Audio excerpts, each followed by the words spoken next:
Hello students, NS तथा GM classes में आपका स्वागत है।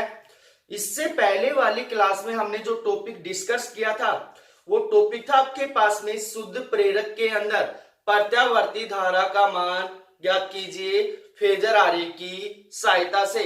और आपके पास में जो आपके पास शुद्ध प्रेरक था उसके अंदर प्रत्यावर्ती धारा का मान कितना आया था, आपके पास में जो मान आया था आपके पास कितना आया था, आई बराबर आई एम साइन, और कितना था आपके पास ओमेगा टी माइनस में पाई बाई 2 था। और आपके पास प्रत्यावर्ती वोल्ट था v बराबर कितनी थी, V m sine omega t था। क्या था, ओमेगा टी। अब इसके अंदर ध्यान देना कि जब इन दोनों के मध्य हमने क्या खींचा था, फेजर आरेख बनाया था, तब आपके पास में यहाँ पे क्या निष्कर्ष निकला था, उस निष्कर्ष को अच्छे से समझना कि आपके पास जो निष्कर्ष निकला था वो ये था कि जब आपके पास में प्रत्यावर्ती वोल्टता के रास्ते में क्या लगा देते हैं, शुद्ध प्रेरक लगा देते हैं। क्या लगा देते हैं, शुद्ध प्रेरक लगा देते हैं। तब आपके पास जो प्रत्यावर्ती धारा है वो प्रत्यावर्ती वोल्टता से पाई बाई कोण क्या होती है, पीछे होती है। पाई बाई कला कोण क्या होती है, पीछे होती है। या फिर आपके पास में जो प्रत्यावर्ती वोल्टता है वो प्रत्यावर्ती धारा से पाई बाई कला कोण क्या होती है, आगे होती है। बोलने का तरीका अलग अलग है, बात क्या है, सेम है। तो दोबारा से सुन लेना कि आपके पास जो प्रत्यावर्ती धारा है वो प्रत्यावर्ती वोल्टता से कितना कला कोण पीछे होती है, पाई बाई 2 कला कोण पीछे होती है। या फिर आपके पास में जो प्रत्यावर्ती वोल्टता है वो प्रत्यावर्ती धारा से कितना आगे होती है, पाई बाई कला कोण क्या होती है, आगे होती है। तो अब इससे अगले वाला इसी क्रम के अंदर है, वो है आपके पास शुद्ध संधारित्र में प्रयुक्त प्रत्यावर्ती धारा। या आपके पास इसको हम ऐसे बोल सकते हैं, शुद्ध संधारित्र में प्रत्यावर्ती धारा फेजर आरेख की सहायता से ज्ञात कीजिए। तो आपके पास में शुद्ध संधारित्र के अंदर प्रत्यावर्ती धारा का मान क्या होगा, किस प्रकार से निकालेंगे। जिस प्रकार से हमने शुद्ध प्रतिरोध के अंदर और शुद्ध प्रेरक के अंदर प्रत्यावर्ती धारा का मान निकाला था, उसी प्रकार से शुद्ध संधारित्र के अंदर भी क्या करेंगे, प्रत्यावर्ती धारा का मान निकालेंगे। तो आपके पास में यहाँ पे सबसे पहले इसका क्या बनाएंगे, डायग्राम बनाएंगे। तो आपके पास में एक क्या है, संधारित्र है, एक क्या है, संधारित्र सी है। इस संधारित्र सी को प्रत्यावर्ती धारा स्रोत के साथ क्या कर दिया जाता है, श्रेणी क्रम में जोड़ दिया जाता है। कौन से क्रम में जोड़ दिया जाता है, श्रेणी क्रम में जोड़ दिया जाता है। तब आपके पास में प्रत्यावर्ती जो स्रोत है उसकी वोल्टता V बराबर कितनी होती है, V m sine omega t है। V बराबर कितना है, V m sine omega t है। अब उससे आगे ध्यान से समझना, यदि आपके पास में परिपथ के अंदर आई धारा क्या होती है, प्रवाहित होती है। यदि परिपथ के अंदर आई धारा t समय के लिए क्या होती है, प्रवाहित होती है, तब संधारित्र के सिरों पर जो उत्पन्न विभवांतर है वो माना कितना है, आपके पास में Vc है। कितना है, Vc है। तो आपके पास में संधारित्र के सिरों पर उत्पन्न विभवांतर Vc है और आपके पास में जो प्रत्यावर्ती धारा स्रोत है उसकी वोल्टता कितनी है, V बराबर V m sine omega t है। तब आपके पास में परिपथ के अंदर कुल जो विभवांतर होगा या वोल्टता होगी वो किससे निकालेंगे, किरचॉफ के द्वितीय नियम से या लूप नियम से। तो यहां पे लिखेंगे हमें, यदि परिपथ में आई धारा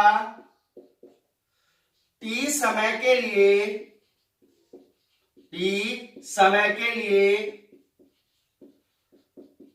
प्रवाहित होती है, तब संधारित्र के सिरों पर उत्पन्न विभवांतर Vc है। इसलिए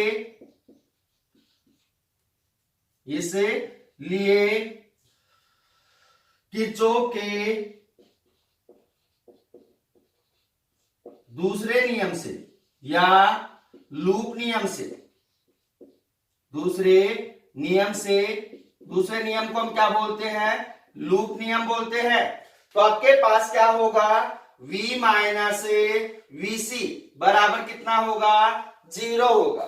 V माइनस VC बराबर कितना होगा? 0 होगा, क्योंकि आपके पास में किरचॉफ का जो लूप नियम है वो क्या कहता है कि किसी बंद परिपथ के अंदर प्रवाहित सभी वोल्टताओं का बीजगणितीय योग का मान कितना होता है? 0 होता है। इसलिए आपके पास V माइनस VC बराबर कितना हो गया? 0 हो गया। तो V बराबर कितना हो गया? VC हो गया।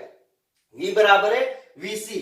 अब आपके पास में V बराबर कितना मान दे रखा है? Vm sin ओमेगा t दे रखा है। तो आपके पास में VC बराबर भी कितना होगा? आपके पास में Vm sin ओमेगा t। यह आ गया समीकरण नंबर 1।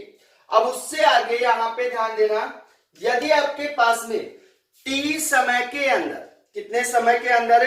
t समय के अंदर संधारित्र पर आवेश कितना है? Q है। कितना है? Q है। तब आपके पास में संधारित्र की धारिता की परिभाषा से, ये 4th चैप्टर में है कि आपके पास में संधारित्र की धारिता की परिभाषा से C बराबर कितना होता है? आपके पास में C बराबर होता है Q अपॉन में VC होगा। C बराबर कितना होगा? Q अपॉन में VC। तो यहां पे लिखेंगे, यदि T समय में संधारित्र पर Q आवेश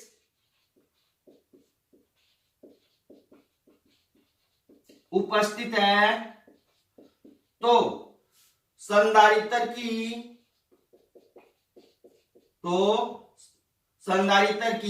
धारिता, तो आपके पास में कितना होगा? संधारित्र की धारिता ये 4th चैप्टर में है। तो आपके पास में धारिता को हम किससे प्रदर्शित करते हैं? C से। C बराबर कितना होता है? Q अपॉन में VC। कि आपके पास में C बराबर Q अपॉन में VC आ गया। तो यहां पे ध्यान देना भाई कि आपके पास में VC का मान किसके अंदर है? समीकरण 1 के अंदर है। तो यहां पे लिखेंगे समीकरण 1 से क्या मान होगा आपके पास? C बराबर हो जाएगा Q अपॉन में VC का मान कितना है? Vm sin ओमेगा t है। तो कितना होगा? Vm sin ओमेगा t होगा। अब Vm sin ओमेगा t को इस साइड भेजेंगे तो किस में जाएगा? ये गुणा में जाएगा। तो आपके पास Q बराबर कितना होगा? Q बराबर हो जाएगा VMC और कितना होगा? sin omega t। यह आ गया आपके पास समीकरण नंबर 2। अब समीकरण 2 तक तो आप निकाल लोगे। अब उससे आगे हमें किसका मान निकालना है? धारा का मान निकालना है। किसका मान निकालना है? धारा का मान निकालना है। परंतु हमने तो मान किसका निकाल दिया?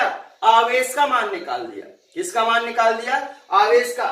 तो अब उससे आगे 5वें चैप्टर के अंदर मैंने करवा रखा है, यदि आपके पास विद्युत परिपथ के अंदर dt समय के अंदर dq आवेश क्या होते हैं? प्रवाहित होते हैं। तो विद्युत धारा की परिभाषा से, तो यहां पे लिखेंगे, यदि परिपथ में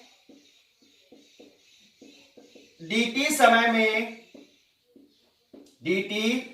में dq आवेश प्रवाहित होते हैं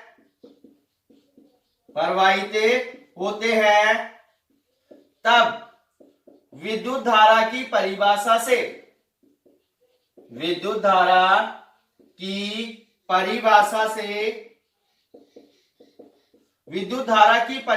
से क्या मान होगा भाई? आपके पास में I बराबर हो जाएगा dq अपॉन में कितना होगा? dq अपॉन में dt। अब आपके पास यहाँ q का मान कितना है? q बराबर है VMC sin ओमेगा t है। तो आपके पास यहाँ पे आई बराबर कितना होगा आपके पास डी बटे डी टी।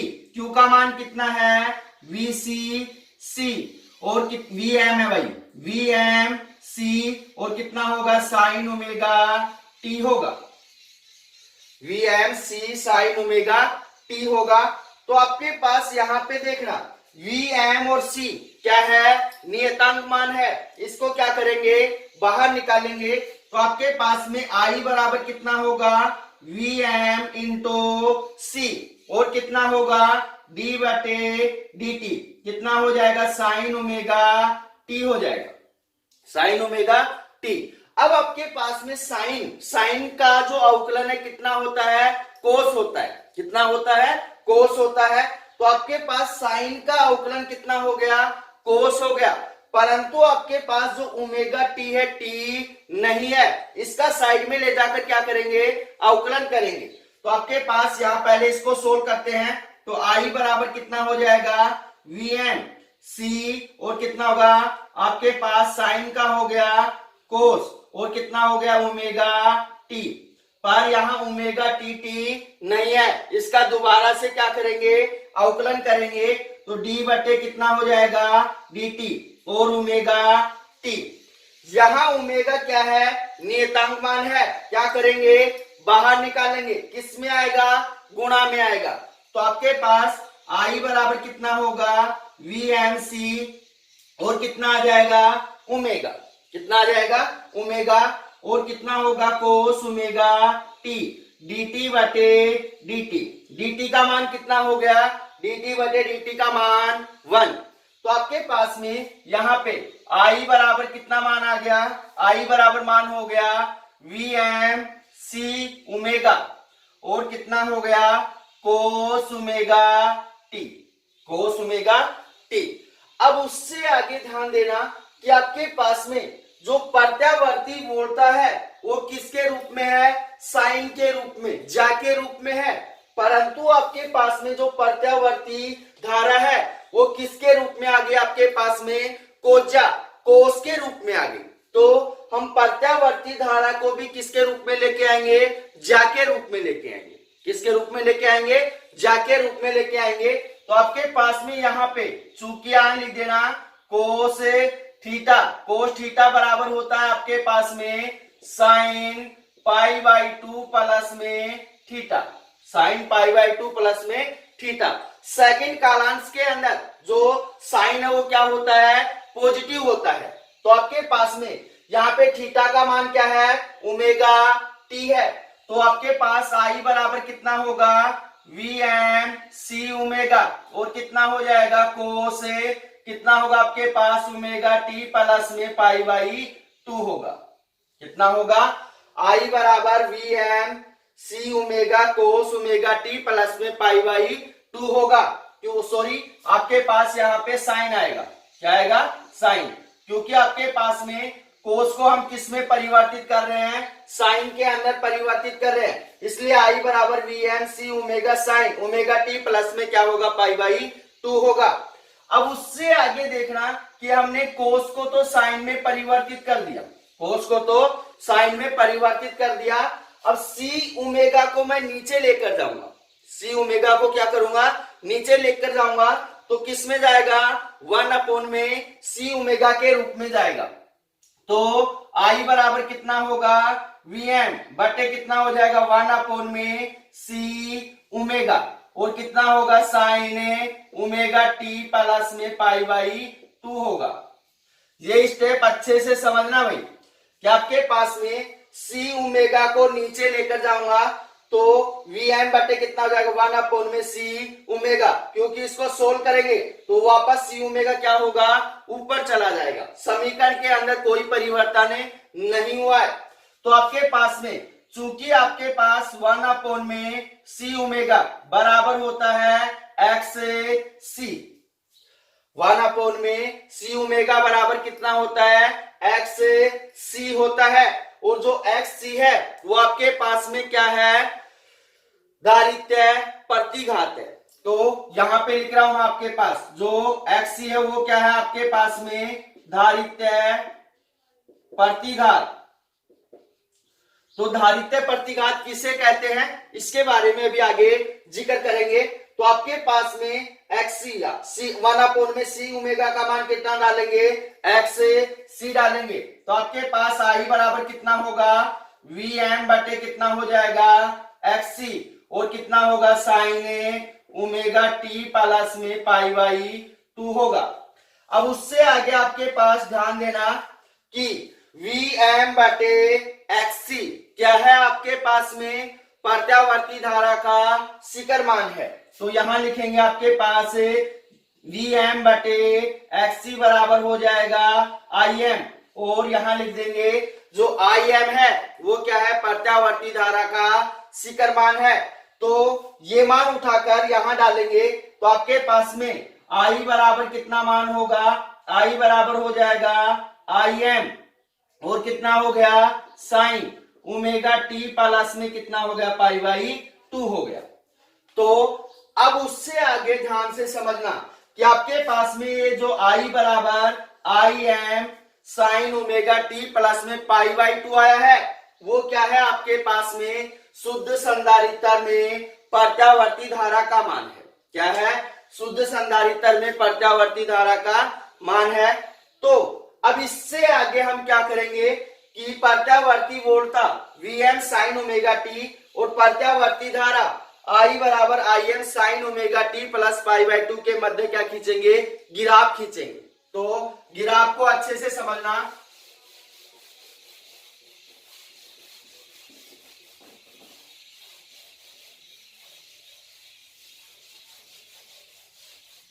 आपके पास में जो प्रत्यावर्ती वोल्टता है V बराबर कितना है, Vm साइन ओमेगा टी, और प्रत्यावर्ती धारा कितनी आई है, I बराबर Im sine omega t plus में पाई बाई 2 आई है। अब इन दोनों के मध्य क्या खींचेंगे, ग्राफ खींचेंगे। तो यहां ध्यान देना भाई, जब इसका ग्राफ खींचेंगे तो आपके पास में जो प्रत्यावर्ती वोल्टता का ग्राफ होता है वो क्या होता है, आपके पास में ज्यावक्रीय रूप में होता है। कौन से रूप में होता है, ज्यावक्रीय रूप में होता है। तो आपके पास यहाँ पे जो प्रत्यावर्ती वोल्टता है उसकी कला कितनी है, आपके पास में ओमेगा टी है। कितनी है, ओमेगा टी है। अब उससे आगे आपके पास में जो ये तो किसको प्रदर्शित कर रहा है, प्रत्यावर्ती वोल्टता को, V बराबर Vm साइन ओमेगा टी। इस साइड आपके पास में जो प्रत्यावर्ती वोल्टता का शिखर मान है वो क्या होगा, धनात्मक होगा, और प्रत्यावर्ती धारा का शिखर मान भी क्या होगा, धनात्मक होगा। और इस साइड आपके पास में जो प्रत्यावर्ती वोल्टता का शिखर मान है वो क्या होगा, ऋणात्मक होगा, और प्रत्यावर्ती धारा का शिखर मान भी क्या होगा, ऋणात्मक होगा। तो आपके पास यहाँ पे ध्यान देना कि जो प्रत्यावर्ती वोल्टता है उसकी कला कितनी है, ओमेगा टी है। कितनी है, ओमेगा टी। तो आपके पास यहाँ पे क्या आ गया, Vm आ गया, Vm। अब उससे आगे हम प्रत्यावर्ती धारा का क्या खींचते हैं, ग्राफ खींचते हैं। तो यहाँ पे ध्यान देना कि जो प्रत्यावर्ती धारा है I बराबर sine Im sine omega t plus में पाई बाई 2। तो आपके पास में जो प्रत्यावर्ती धारा है वो प्रत्यावर्ती वोल्टता से कितना आगे है, पाई बाई 2 आगे है। पाई बाई 2 क्या है, आगे है। तो आपके पास यहाँ पे इस प्रकार से क्या होगा, इसका ग्राफ होगा। इस प्रकार से क्या होगा, ग्राफ होगा। तो यहाँ पे ध्यान देना भाई, ये किसको प्रदर्शित कर रहा है, आपके पास में प्रत्यावर्ती धारा को।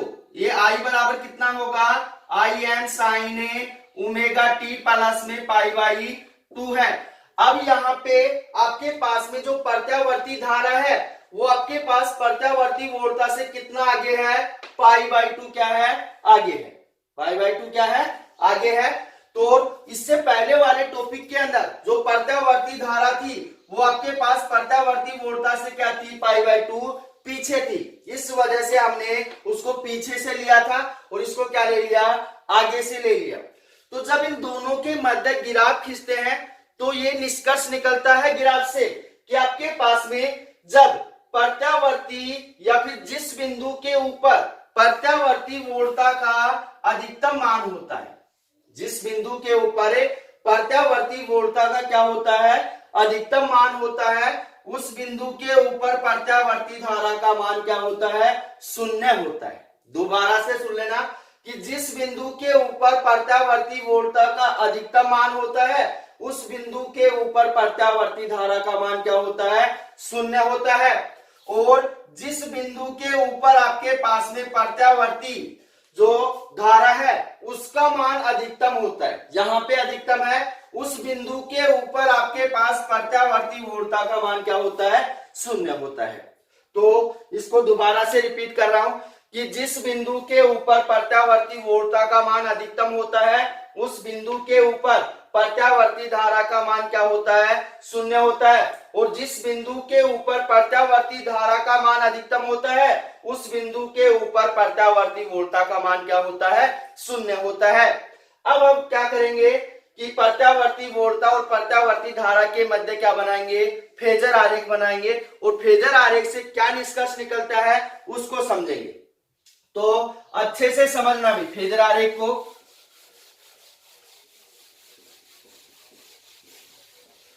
फेजर आरेख कैसे बनाते हैं वो मैंने बता दिया है। और फेजर आरेख कहते किसे हैं कि आपके पास में प्रत्यावर्ती धारा के शिखरमान, जो आपके पास में शिखरमान कौन सा है, Im, तथा प्रत्यावर्ती वोल्टता के शिखरमान के मध्य खींचा गया जो ग्राफ है उसे क्या कहते हैं, फेजर आरेख कहते हैं।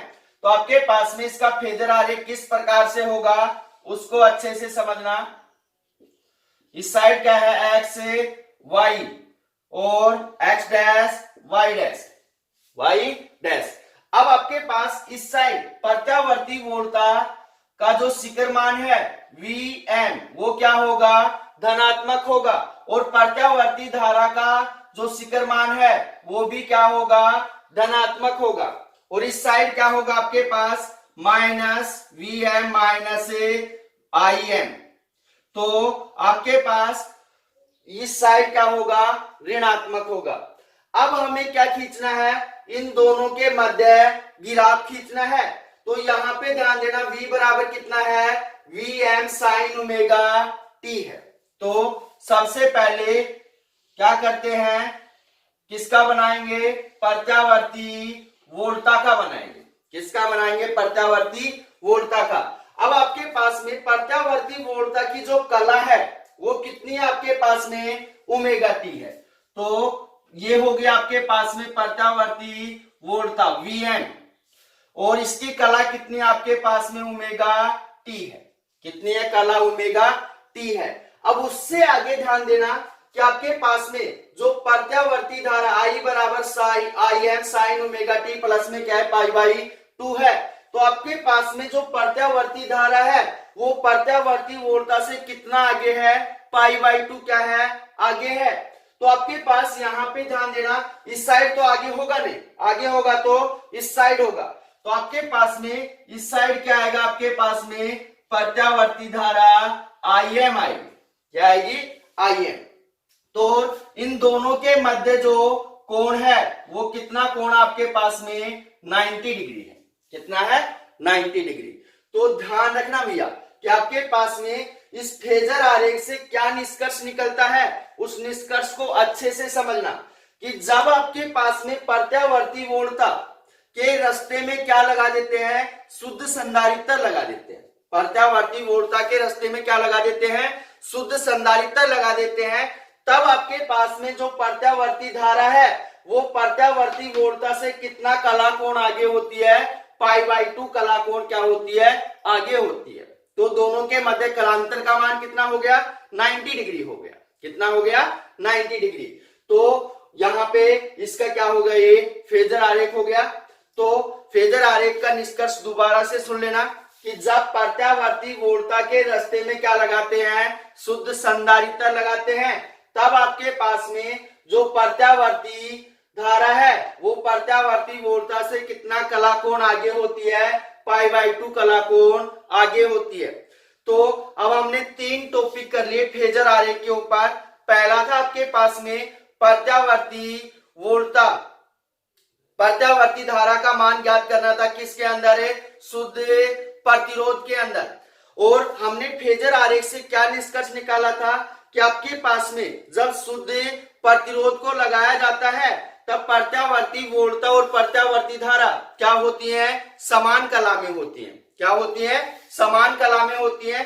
परंतु सेकंड टॉपिक हमने जो पढ़ा था कि अगर क्या लगा दें, शुद्ध प्रेरक लगा दें, क्या लगा दें, शुद्ध प्रेरक लगा दें, तब हम शुद्ध प्रेरक लगाते हैं तब आपके पास में जो प्रत्यावर्ती धारा है वो प्रत्यावर्ती वोल्टता से कितना पीछे, कलाकोण पीछे होती है, π/2 कलाकोण क्या होती है, पीछे होती है। और जो तीसरा टॉपिक है आपके पास में क्या है कि जब हम क्या लगा देते हैं, शुद्ध संधारित्र लगा देते हैं, तब आपके पास में जो प्रत्यावर्ती धारा है वो प्रत्यावर्ती वोल्टता से कितने कलाकोण, π/2 कलाकोण क्या होती है, आगे होती है। इन तीनों बातों का ध्यान रखना भाई, क्योंकि आगे हम इससे बड़े वाला क्या करेंगे, डायग्राम सोल्व करेंगे, सर्किट सोल्व करेंगे। उस सर्किट के अंदर आपको अच्छे से पता होना चाहिए, डेरिवेशन जैसे हम सोल्व करेंगे तो आपको इन तीनों बातों का पता होना चाहिए कि शुद्ध प्रतिरोध लगाते हैं तो आपके पास में क्या होता है, प्रत्यावर्ती वोल्टता और प्रत्यावर्ती धारा क्या होती है, समान कला में होती है। परंतु शुद्ध क्या लगाते हैं, प्रेरक लगाते हैं, तब प्रत्यावर्ती धारा प्रत्यावर्ती वोल्टता से कितना पीछे होती है, π/2 कलाकोण पीछे होती है। और जब क्या लगाते हैं, शुद्ध संधारित्र लगाते हैं, तब आपके पास में जो प्रत्यावर्ती धारा है वो प्रत्यावर्ती वोल्टता से कितना आगे होती है, कितना कलाकोण आगे होती है, π/2 कलाकोण आगे होती है। तो इन तीनों बातों का ध्यान रखना, क्योंकि आगे मैं बार बार नहीं बताऊंगा आपको कि आपके पास शुद्ध प्रतिरोध लगा है तो धारा और आपके पास में वोल्टता के मध्य कलाकोण कितना है, तो वहां पे जो शुद्ध प्रतिरोध लगाया था तो कलांतर कितना था, 0। और आपके पास में क्या लगाया था, शुद्ध प्रेरक लगाया था तो आपके पास कलांतर कितना आया था, 90 डिग्री या π/2 आया था। और शुद्ध संधारित्र लगाने पर भी कलांतर कितना आ रहा है, π/2 ही आ रहा है। अब इसी के अंदर हम आगे बात करते हैं कि आपके पास इसी के अंदर जो अगला टॉपिक है वो आपके पास में क्या है, धारित्य प्रतिघात XC। अभी मैंने जो प्रदर्शित किया है कि 1/ω/c बराबर क्या मान लेते हैं, XC। और जो XC है क्या है, धारित्य प्रतिघात है। अब धारित्य प्रतिघात किसे कहते हैं, किसे कहते हैं, इसके बारे में क्या करेंगे, अभी चर्चा करेंगे। तो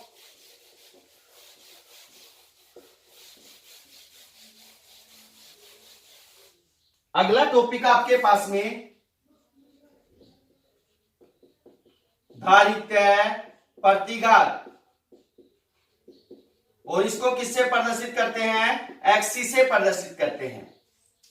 तो धारित्य प्रतिघात किसे कहते हैं, डेफिनेशन अच्छे से सुनना, क्योंकि इससे पहले वाले टॉपिक के अंदर मैंने प्रेरणिक प्रतिघात करवाई थी। क्या करवाई थी, प्रेरणिक प्रतिघात। उसी के समान हम किसकी डेफिनेशन बनाएंगे, धारित्य प्रतिघात की डेफिनेशन बनाएंगे। तो डेफिनेशन क्या होगी कि जब किसी विद्युत परिपथ के अंदर क्या जोड़ देते हैं, शुद्ध संधारित्र जोड़ देते हैं। क्या जोड़ देते हैं, शुद्ध संधारित्र जोड़ देते हैं, तब परिपथ के अंदर प्रवाहित धारा के रास्ते में क्या उत्पन्न होती है, बाधा उत्पन्न होती है।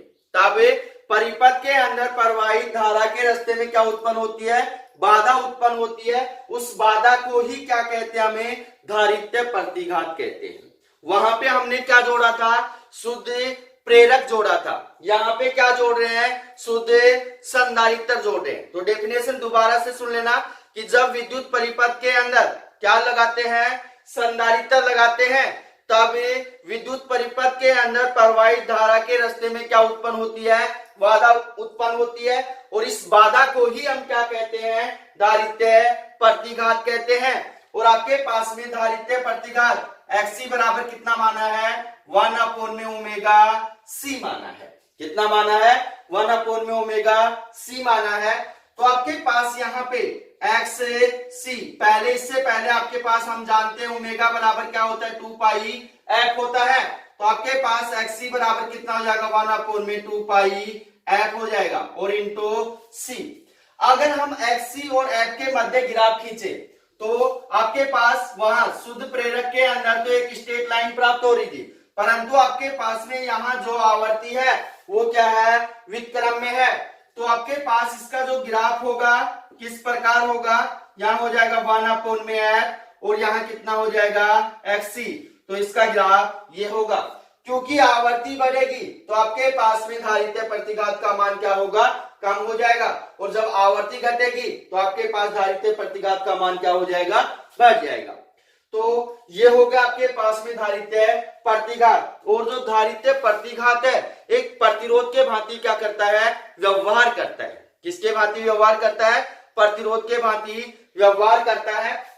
अब इसी के अंदर आपके पास में जो अगला पॉइंट है वह आपके पास में धारित्य अधिकल्पित प्रवेशिता।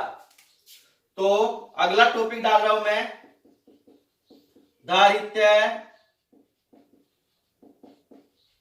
अधिकल्पित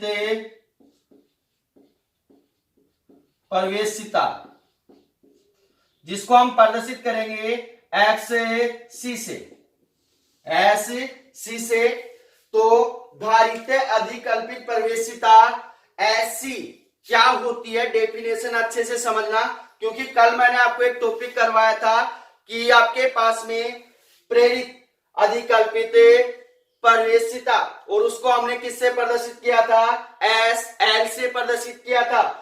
यहाँ पे क्या है, संधारित्र किससे प्रदर्शित कर रहे हैं, एस सी से प्रदर्शित कर रहे हैं। तो इसकी डेफिनेशन क्या होगी कि आपके पास में धारित्य प्रतिघात के व्युत्क्रम मान को ही, धारित्य प्रतिघात के व्युत्क्रम उल्टे मान को ही क्या कहते हैं, हमें धारित्य अधिकल्पित प्रवेशिता कहते हैं। तो आपके पास में एस सी बराबर कितना होगा, 1/1 कितना हो जाएगा, 2πf और सी होगा। क्योंकि आपके पास में जो धारित्य प्रतिघात है उसके व्युत्क्रम मान को ही क्या कहते हैं, धारित्य अधिकल्पित प्रवेशिता कहते हैं। तो एस सी बराबर 1/, अब आपके पास में कितना होगा, एक्स सी होगा, और एक्स सी का मान कितना है, 1/2πf सी है। तो 1/2πf सी हो गया। अब 2πf सी क्या होगा, ऊपर चला जाएगा, तो एस सी बराबर कितना होगा, 2πf और सी होगा। अब यहां पे ध्यान देना भाई कि आपके पास में जो धारित्य प्रतिघात है वो कितनी आई है, xc बराबर 1/2πfc आई है, और जो धारित्य अधिकल्पित प्रवेशिता है sc बराबर कितना आया है, 2πf और c आया है। अगर आपके पास में जो संधारित्र है, संधारित्र के परिपथ के अंदर हम क्या करते हैं, दिष्ट धारा प्रवाहित करते हैं। क्या करते हैं, दिष्ट धारा प्रवाहित करते हैं। तब आपके पास में धारित्य प्रतिघात और धारित्य अधिकल्पित प्रवेशिता क्या होगी। तो ध्यान से समझना कि आपके पास में दिष्ट धारा की जो आवर्ती होती है कितनी होती है, 0 होती है। कितनी होती है, 0 होती है। तो आपके पास धारित्य प्रतिघात xc बराबर कितना होगा, 1/2π इंटू 0 मल्टीप्लाई कितना हो जाएगा, c बराबर कितना होगा, 1/0। और किसी संख्या के अंदर 0 का भाग देते हैं तो उसका मान कितना आता है, अनंत होता है। तो यहाँ पे ध्यान देना कि धारित्य प्रतिघात का मान कितना आ गया, अनंत आ गया। किसके अंदर, संधारित्र के अंदर। परंतु आपके पास में शुद्ध जो आपके पास में प्रेरक था, शुद्ध प्रेरक के अंदर धारित्य प्रतिघात का सॉरी प्रेरणिक प्रतिघात का मान कितना आया था, 0 आया था। कितना आया था, 0। तो यहां ध्यान रखना कि आपके पास धारित्य के जो संधारित्र है उसके अंदर धारित्य प्रतिघात अनंत है, परंतु शुद्ध प्रेरक के अंदर कितनी है, 0 है। तो उससे आगे धारित्य अधिकल्पित प्रवेशिता। तो अब F बराबर 0 डालेंगे तो आपके पास में SC बराबर क्या होगा, 0 होगा। तो आपके पास संधारित्र के अंदर धारित्य अधिकल्पित प्रवेशिता SC बराबर कितना हो गया, 0 हो गया। परंतु आपके पास में क्या है, शुद्ध प्रेरक है। शुद्ध प्रेरक के अंदर आपके पास में कितनी आई थी, प्रेरक अधिकल्पित प्रवेशिता, वो आपके पास कितनी आई थी, अनंत आई थी। क्या आई थी, अनंत। तो दोनों एक दूसरे से क्या है, विपरीत है। तो इस बात का ध्यान रखना। अगर किसी भी भैया बहना को किसी भी टॉपिक में कोई भी प्रॉब्लम है तो आप कमेंट्स करके या व्हाट्सएप पे मैसेज करके बता सकते हैं, उसको सोल्व कर दिया जाएगा, दोबारा से समझा दिया जाएगा। अगर आपको ये जो लैंग्वेज चल रही है, डेरिवेशन चल रहे हैं, इनमें किसी को कहीं भी जरा सा भी मिस्टेक महसूस होता है तो आप कमेंट्स करके बताएं, या उसकी फोटो खींचकर मेरे पास सेंड कर दें, उसको सोल्व कर दिया जाएगा।